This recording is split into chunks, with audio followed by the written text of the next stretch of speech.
Hello, it's Paul James here. Hope everybody is well. It's been 9 days of a hunger strike that I'm on. It's changed slightly from the total starvation as of yesterday when I spoke to Victor Montagliani. I'm going to meet him on Monday with Peter Montopoli from Canadian Soccer Association, so they've reached out. I wished it had been earlier, obviously, but he asked me to eat because of the people that are caring about me, so I did, but I had solid food and it was a mistake. That was why I was in so much pain yesterday. There's no point in me bailing out now of a hunger strike when I have nothing. This is about, in case you haven't figured it out before, it's principled in terms of getting resolution for social justice, and I have no bargaining power. Like anybody else in my situation with substance use disorder that's exposed, people that live on the street, they have nothing and they have no bargaining power, so they can get abused. They can get abused in terms of their human rights to be treated fairly and equally, and that's what I'm fighting for. And in order for me to maintain that negotiating power, I need to continue what I'm doing, and I totally believe in it. However, I've sought medical advice from a former student athlete that played for me, and so she's guided me on what to do and to take care of some things that can sustain me for an extended period of time. And so I'm fasting now, and I'm on a liquid diet, less than 1,000 calories.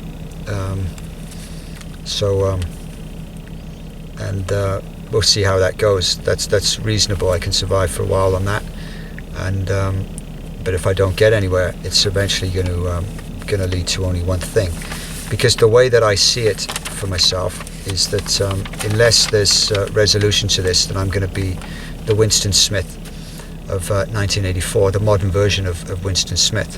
I'm appalled that York University, who've to use a term, phrase that I've now become aware of from being involved in this judicial process, and another one, that I've afforded York University every opportunity to resolve this in private, behind closed doors, for errors that they've made.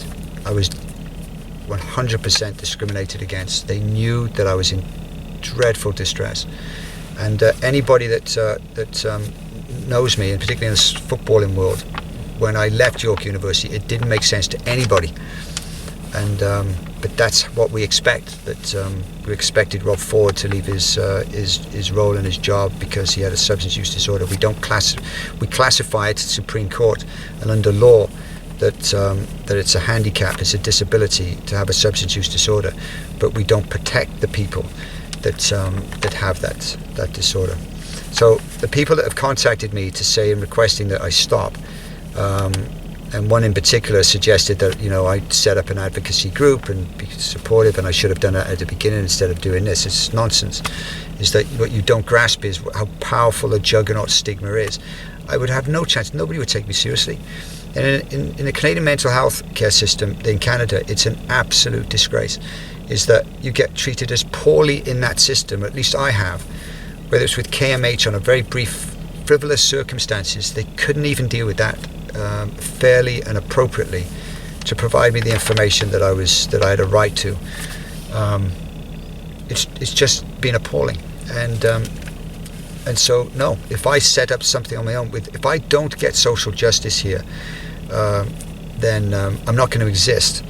Because if I hadn't have taken this path, my path out in the world, like 90% of the others, if you have elite status, if you're on the upper echelon of society, where you're in a film star, you can get away. Still, your life is very difficult. But unless we start treating people with the dignity and respect that they have, that's what I'm fighting for. It's very difficult to move forward. So no, I won't. And by the way, I tried politicians. Before this, 2 weeks before, I've gone to my MPP and even the mayor's office, and I left my phone number and I left my email saying what I was going to do next week, and could they give me a call, because if there was any resolutions, nobody called me back. So same with York University. I've always tried along the way. This is about end the war on people. justice for Paul James in order to get there. When I give you examples of stigma, let's talk about the CBC. And apparently if I've got to be careful that I don't alienate the media. Well, I don't care anymore. How can I care about when I spend an hour and a half speaking to a CBC reporter that was the architect of getting me on to speak with Dwight Drummond. Lovely guy, Dwight Drummond. He let me give my answers, but just look at the narrative of what was written for him to talk about. Now I say to you, if anybody out there is suffering behind closed doors, and there's thousands upon thousands around the country, functional people on the street, but they're in that diagnostic level, what incentive do they have to jump up to get treatment, which we desperately need them to on an economic level, when you listen to how that script was with Dwight Drummond? You know, suffering addicts, suffering addicts, just the word addicts. Who wants to be called an addict? Who wants to be then trying to get their life back together as if you're using 24/7 and that's what this is about? No, this was about always accessing justice. I was destitute because of the system that I've been put through got me there. Just for fighting for a real cause for myself and for others. Not only do you not get justice, you get further injustice. And then with the reporter from CBC to write the article that person wrote based on the information that I'd said and the fact that I wanted her to read the 78-page affidavit that I sent to the Supreme Court was appalling. And it gave me more motivation to never quit this action that I'm taking. Because when you have your two most treasured institutions, the CBC and the Supreme Court of Canada, that behave in a way that is unfair, that is not equal, and is disrespectful to the person that's on a cause. This was not about the awareness for people to make their lives better without understanding what the principal way of getting there is to confront the judicial system and to confront York University on the discrimination they had. There was nothing written about that. There was nothing that you could glean from that article that would say this is what that article is about. It was manipulative in how it was written. They took it down, and I respect that. But that's what stigma is. We scapegoat people like myself at every single turn, and throughout this judicial process, that's been the case, and I'm fighting back. So, just to finish off, you might want to check out for anybody that's interested, because when I read this, I thought this was a long time ago, and when I was going through the judicial process, I was like, no, this can't be happening. But you might want to check out, if you Google Canadian judicial corruption, and the first article comes up is 2011 from the Huffington Post. Read that, and I'm saying that that's what I've been through.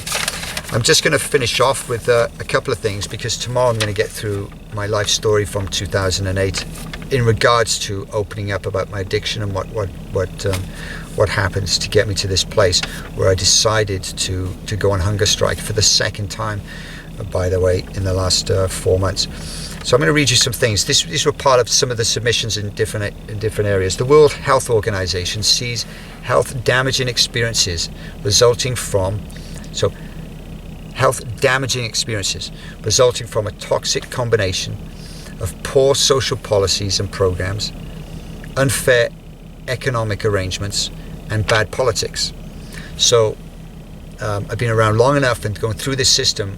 I knew immediately when I was dealing with CBC and this particular program, when I was going back from that Dwight Drummond interview, I knew the article that I was going to read from CBC was bad politicking, and it did, and it made me so raged. Former Minister of Health and Welfare, Monique Beijing, in 2010, makes the following comments, and this is important that we listen to this. We're going to have this up on the website, because when I go through and we go through my experiences, all this comes to fruition.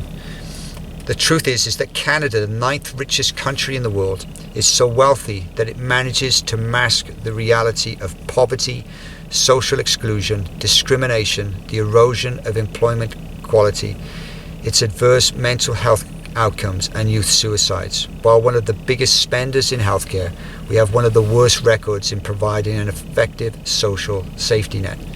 What good does it do to treat people's illnesses to then send them back to the conditions that made them sick?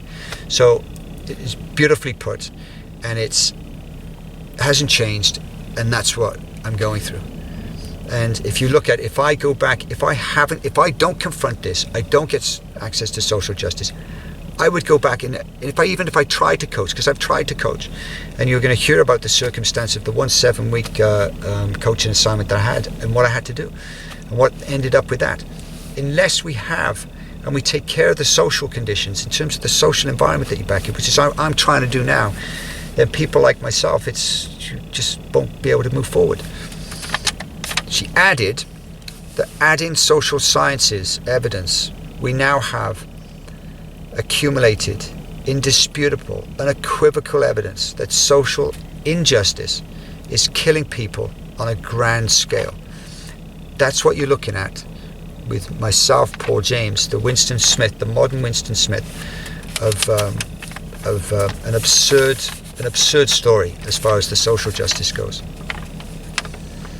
And then the economic, social and political consequences of the following mental health facts to Canadian society are breathtaking and should be a concern to the Honourable Supreme Court and to all Canadians. This is taken, that statement and the following is taken from my leave to appeal to the Supreme Court of Canada. This is my leave to appeal that got dismissed, and then I sent a request for reconsideration. Mental illness is a leading cause of disability in Canada. People with mental illness and addictions are more likely to die prematurely than the general population. Mental illness can cut 10 to 20 years from a person's life expectancy. And by the way, cocaine addiction does take off 10 to 20, not maybe, does take 10 to 20 years off a person's life. The disease burden of mental illness and addiction in Ontario is 1.5 times higher than all cancers put together, and more than 7 times that of all infectious diseases. This includes years lived with less than full function and years lost due to early death. Individuals with a mental illness are much less likely to be employed, and employment rates are as high as 70 to 90% for people with severe mental disorders, illnesses. The economic burden of mental illness in Canada is estimated at $51 billion per year. Number of people with mental illness, this is important, either turned down for a job for which they were qualified for, or if employed, dismissed or forced to resign once it was known that they had a mental illness. 1 in 3 to 1 in 2. Percentage of Canadian organisations that have no structured process for supervisors to support employees return to work after any illness, after the mental illness or disability, 64%. A 2004 Canadian parliamentary document was released on the Kirby Report on mental health and addiction with very clear warnings for the future. As a litmus test, a decade later, applicants' claim before the court illustrates the warnings have not been heeded, and therefore the need for change is imperative.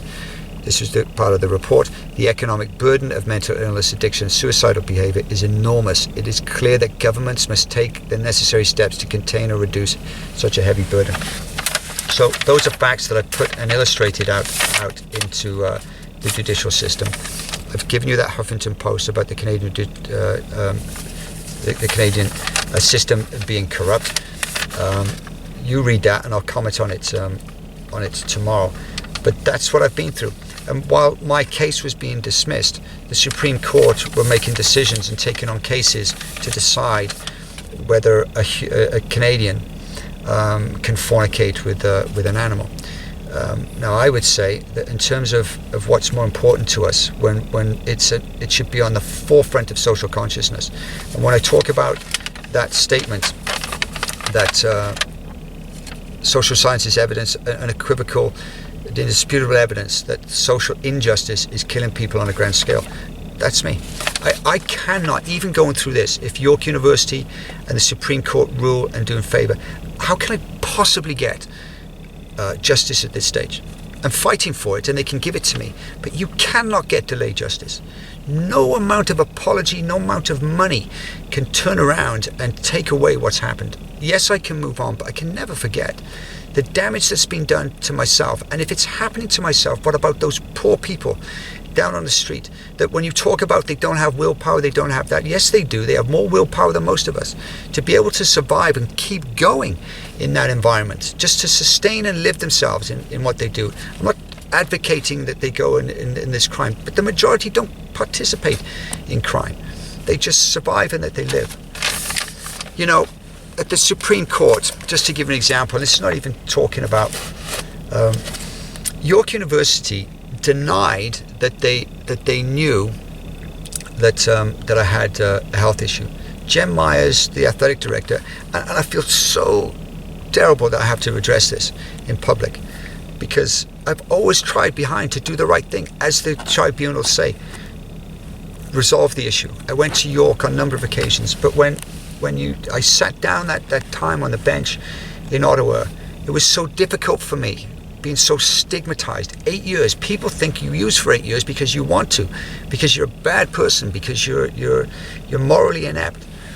No, it's that you're just so terrified about how to get out of it. You don't know how to get out of it, and you're just in fear that if you speak to somebody, that you're going to be taken advantage of, you're going to abuse, you're going to lose everything because you're going to be ostracized. Well, I finally break through and penetrate that. I speak to my athletic director. You look at the sky and see blue. I see grey. I need 3 months off. She said, I said I hadn't been well, and I haven't been well for some time. She said, if you want 6 weeks, you have 6 weeks. I said, I need 3 months. She said, no problem. Well, I need to inform the Employee Wellness Office, and you need to provide a doctor's note. Well, how can 3 years later she makes the statement that she just thought I had personal issues and personal matters to take care of? Well, the reason that you do that, and she did that, is because she would be caught in discrimination, because there was no intervention, there was no support for me when I was in distress the following year, and she asked me to resign. And I mean, I have the evidence here. I'm going to go into much more detail, but if we turn the camera, this is what came from the Employee Wellness Office. Very clear that was part of the assignments. Dear Paul James, our office has been advised that you have been absent from work since December the 19th, 2008. At this time, we require an update regarding your current status and return to work prognosis. Please have your treating practitioner complete the enclosed PRAL form, of which then was submitted, and we got it, we had it there, of which the following page, well, that's the submissions that we have, or we had, amongst so much else.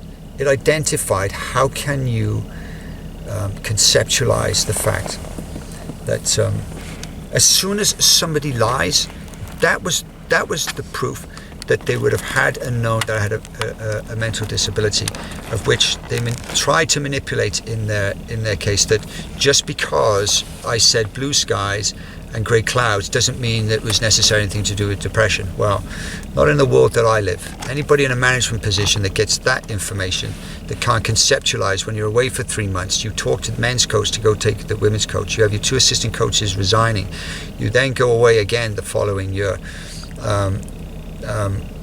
It's just not reasonable for any Canadian citizen to not conclude that this person had a psychological issue and needed to be resolved by getting support and accommodation from the university. The reality is, this is straightforward, is that had I have got the support and been validated that I was okay, that they would give the support and I could keep and maintain my job, I wouldn't have to have gone through this absolute nightmare for the past 7 or 8 years. The cover-up of it is just absolutely extraordinary, and that's why I can say that I'm ashamed to be a Canadian. So just on like a simple, well, let's talk about the not so simple thing, and I'm going to put this together in the next videos on meticulously from A to Z on how to go through it. And again, I have no idea what York are doing behind closed doors. They're bound to be coming up with something, but this is a life on the line. Anybody that rather than spend their energy saying that Paul, stop this, no, get angry about this. any student that from York University or student anywhere, this is a global thing. This is about ending this appalling way that we deal with people. The media, whether it's the National Post or CBC, do your due diligence on this. Do you know how much that hurt me? You know, the person I spoke to at CBC who got that article, who said that I was an addict for 20 years, it doesn't work like that. You know, if I used in 1998 and the last time I used it in 2015, it doesn't mean I was an addict for 15 years. What that means is there's somewhere in between, because it's a progressive chronic thing. You can't then turn around and say you're an addict for 20 years. How dare you? But the rage that causes, it's the rage that I have experienced over the last 7 years, I channel that rage to hurt nobody else but myself. But other people out there pick up a gun and they go shoot people. And we wonder and we question why. Well, to be fair, Kevin O'Leary's got it right. In the elite system, like the judicial system and that, we are the modern version of Rome. And I'm the modern version of Winston Smith. But just on a simple thing, I send in my leave to appeal to the Supreme Court. And you can't imagine for a non-lawyer how difficult that was. So at the top we've got the on appeal from the Divisional Court of Ontario, right? As well as being on the front cover, 6 capitalized words. That's on page 1, 3, 7, and 9 of this document. Now, when it goes to the Supreme Court, the law branch get that. They look to see if there's any mistakes. And if there's no mistakes, they certify it. And you're like, no. So it was announced to me it was certified on January the 7th. 2.5 months later, I get a phone call and information that, oh, sorry, you've made a mistake. That should have been from the Court of Appeal of Ontario and all those pages, and I had to now reapply and had to do it. Now, that to me is not an innocent mistake. To any reasonable-minded Canadian citizen, that was a deliberate mistake to make my life more difficult, as it had happened right through that process. And the other thing is, how does my leave to appeal application get is put in front of the Chief Justice, Beverly McLaughlin, who I've had a tremendous amount of respect for. And even if it's a conflict of interest, I'll explain the conflict of interest, and I don't hold it against the Chief Justice. I'm angry about it, and she should have recused herself for it. But it's York University to know that you've put our most treasured female in that position when she was about to retire is just not acceptable to me. Like, I'm ashamed, because the Chief Justice in 2014 was cutting the ribbon at Osgood Law School. The next day in the Globe and Mail, there's an article, and there's a kind of a shooting across the bow of the Chief Justice, saying how good she was in her thing and how careful she is to pick the assignments on social issues that are ready for the moment. It was preparing for the future. That to me is a conflict of interest, made worse when you know that the previous two recent legal clerks that assisted her worked for the respondent counsel, McCarthy Tétrault. Now, you can blow that off in the legal system, but for me, based on what you have written about that we as Canadians should expect that a judicial system is transparent, is fair, it treats people in an equal manner, that there's the impartiality needs to be in place, there needs to be a clear integrity about how you go about that business. And the conflict of interest and truth-seeking has been absolutely absent in my case, and I'm appalled about it. And I'm about to tell that story over the next number of videos. But I just thought I would just whet your appetite for it, and recognise that my life has been destroyed because of this. Now, others out there will say it's the addiction, a substance addiction. And if you do, how dare you? That's the stigma that you apply to somebody like myself and millions of others out there. And I've said I got really, really passionate about that, but I'm fighting for my life, and I need your help and support. Don't let me be Winston Smith. We got to defeat the system here. Bye.